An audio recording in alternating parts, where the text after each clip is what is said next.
Welcome to Kill Bill. आज अच्छी धूप खिली है, कपड़े सारे सूख जाएंगे। मुझे पापा इतना क्यों डर रही हूँ? मैं ही हूँ। क्या अभिजीत तुम? मैं तो डर ही गई थी, मुझे लगा ऐसे कौन आके बैठ गया इधर। वैसे ऐसे गुब्बारे की तरह मुंह क्यों फुला के बैठे हो? कुछ नहीं, ऐसे ही बैठा हूँ। बचपन से तुम्हें जानती हूँ, जब भी तुम्हारे मन मुताबिक कोई चीज नहीं होती, तुम्हारे चेहरा गुब्बारे की तरह फूल जाता है। अगर तुम्हें मेरा मजाक क्यों है, ठीक है मैं चला जाता हूँ। रुको, क्या तुम गुस्सा हो जाते हो छोटी छोटी बातों को लेके? वैसे कहीं ये गुस्सा शीला की वजह से तो नहीं? शीला ने कुछ बोल दिया? अगर बोलती तो मुझे अच्छा लगता, बोलती क्या अगर मारती तो भी मुझे बहुत अच्छा लगता, पर कम से कम पता तो चलता उसको हुआ क्या है। पर अभी कुछ ऐसा रीजन है कि वो रीजन भी नहीं बता रही और चली गई है अपने मायके। तो मुझे समझ में नहीं आ रहा उसे मनाओ तो कैसे मनाओ, और किस बात का गुस्सा है वो भी नहीं बता रही। पता नहीं क्या वजह होगी उसकी रूठने की। अच्छा सुनो, मैं तुम्हें एक कहानी सुनाती हूँ।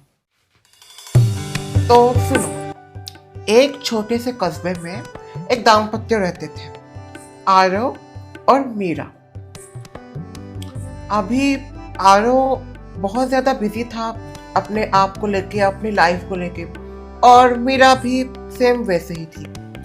पर मीरा चाहती थी कि आरव उसके साथ बात करे, उसकी फीलिंग्स को समझे, पर आरव बहुत बिजी रहता था। फिर एक दिन क्या हुआ, आरव ने चाय मांगा तो मीरा चाय लेके आई, पर वो चाय का कप खाली था, उसमें चाय नहीं था। आरव ने पूछा मीरा से, ये चाय का कप खाली क्यों है? तो फिर मीरा ने आरव को कहा, मैं भी तो इतने दिन से खाली महसूस कर रही हूँ, फिर भी तुमने मुझे कभी पूछा कि मैं कैसे फील कर रही हूँ? आरव को क्या बोले कुछ समझ में नहीं आया। मीरा बोली, औरत गुस्सा इसलिए नहीं होती कि तुमने कोई गलती की है, कभी कभी इसलिए भी गुस्सा हो जाती है कि तुमने कुछ सही भी नहीं किया, ना सुना, ना समझा, ना महसूस किया। तब आरव को पता चला कभी कभी पत्नी का गुस्सा नहीं बल्कि उसकी खामोशी दर्द बताती है। आहा, क्या बात है, कपल गोल। शर्म नहीं आती वैसे अभी तुझे? नहीं, शादीशुदा होने के बावजूद किसी पराई स्त्री के साथ सीढ़ियों पे बैठा है तू। पहली बात, ये कोई पराई स्त्री नहीं, मेरी दोस्त है। लड़का कभी किसी लड़की का दोस्त हो ही नहीं सकता, मैं मान ही नहीं सकती। ऐसा बस आपको लगता है मिथुना जी? तू तो चुप ही बैठा है, तू तो चुप ही बैठ। कितनी ज्यादा फेक औरत है ना तू, सबको पता है, इसलिए अपना मुंह ना खोलेगी तो वही तेरे लिए अच्छा रहेगा, समझ गई? हाँ, बड़ी बड़ी कहानियां सुनाती है, डींगे हाँकती है। अरे असली वजह पता है शीला के मायके जाने की क्या है? असली वजह यह है कि वो नहीं देख सकती अपने पति को किसी और के साथ, और तुम दिन दहाड़े इधर बैठ के मटर गश्ती कर रहे हो। तुझे तो सब पता है ना वैसे शर्वरी, हाँ? क्या क्या था तेरा और अभिजीत का सब सोसाइटी वालों को पता है। ऐसे गुलछर्रे वाला जो प्यार था तुम्हारा।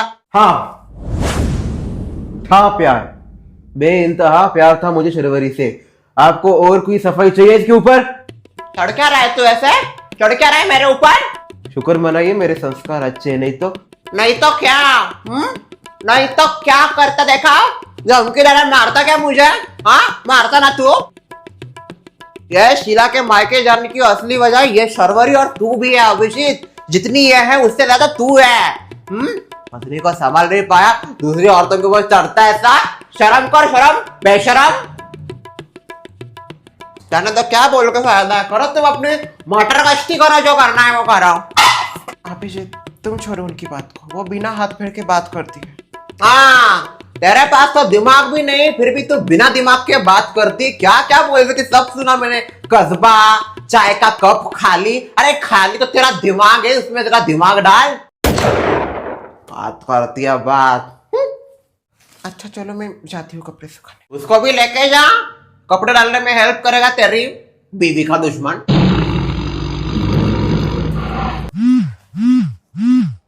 शर्मिला जी का हेलो। हाँ आता हूँ ना, आता हूँ। वैसे ललिता, ये सब ऐसे अचानक कुछ नहीं हुआ जी, सब कुछ धीरे धीरे हुआ। अरे घुट घुट के जी रही थी मेरी बेटी 2 सालों से, किसी को बताया नहीं क्योंकि आपने जिस तरीके से उसकी शादी की, मैं तो पहले से खिलाफ थी शादी को, पर नहीं, सोचा गांव में इतना बड़ा नाम है और हमने हमारी रिस्पेक्ट के लिए हमारी बेटी के सारे सपने कुर्बान कर दिए। ये कहा क्या नहीं है, अगर वो खुश नहीं है तो हम ये रिश्ता आगे नहीं बढ़ाएंगे। उसके अपने सपने हैं, किसी औरों के लिए हमारी बेटी के सपने ऐसे कुर्बान नहीं कर सकते हम। ठीक है, अगर फैसला ले ही लिया है। बराबर ही फैसला लिया, जो भी फैसला लिया है। अभी आ जाएगा वो दामाद, उसको बता देना सब। हाँ, ये सब काम कर। Hello hello. वो आप हमारे इनके ऑफिस में ही काम करती हो ना? जी हाँ। ये बहुत बताते हैं आपके बारे में, बोलते हैं कि आप सबसे अच्छा काम करती हो, आपका काम एकदम टाइम टू टाइम होता है, टाइम से भी पहले होता है आपका काम। अच्छा, वैसे मुझे भी जरा टिप्स दीजिए ना, क्या है मैं बहुत लेट काम करती हूँ ऑफिस में मेरी, तो ऐसा जल्दी जल्दी जल्दी कैसे कर लेती हूँ आप? कुछ नहीं, बस कोशिश करती हूँ कि अपना 100% दूँ। एट देन हमारे ऊपर ही होता है। हमें कहाँ पे रह गए? वैसे एक बात पूछूं, आपको मेरे हस्बैंड कैसे लगते हैं? जी, आपको मेरे हस्बैंड कैसे लगते हैं? ओए सुजाता। हेलो जी शर्वरी जी। वो सुजाता ये पूछ रही कि मैं नेचर कैसा है मेरा, ऐसा पूछ रही थी ना तो उनसे। हाँ, इनका नेचर कैसा लगता है ऐसा पूछ रही हूँ मैं एज अ बॉस। अच्छा, वैसे मुझे वो बहुत स्वीट लगते हैं और वो कभी भी किसी को भी नहीं डांटते, बहुत प्यार से सबको समझाते हैं। बाहर सबसे प्यार से रहते हैं और मेरे साथ बहुत गुस्से में रहते हैं, बहुत डांटते हैं मुझे। हरमन जी, आपको इन्हें नहीं डांटना चाहिए। आप जैसा समझ रही हो वैसा नहीं है जी, इसकी असलियत कुछ और है जी। अब मेरा कहने का अर्थ है कि यह बहुत मीठी चूरी है जी, मीठी मीठी बातों में सबको फंसा लेती है। मुझे भी वैसे काफी ये स्वीट लगती है। Thank you. Thank you. चलो अब नीचे चलो, काम करने आते हैं जी। हाँ हाँ, चलिए आती हूँ मैं।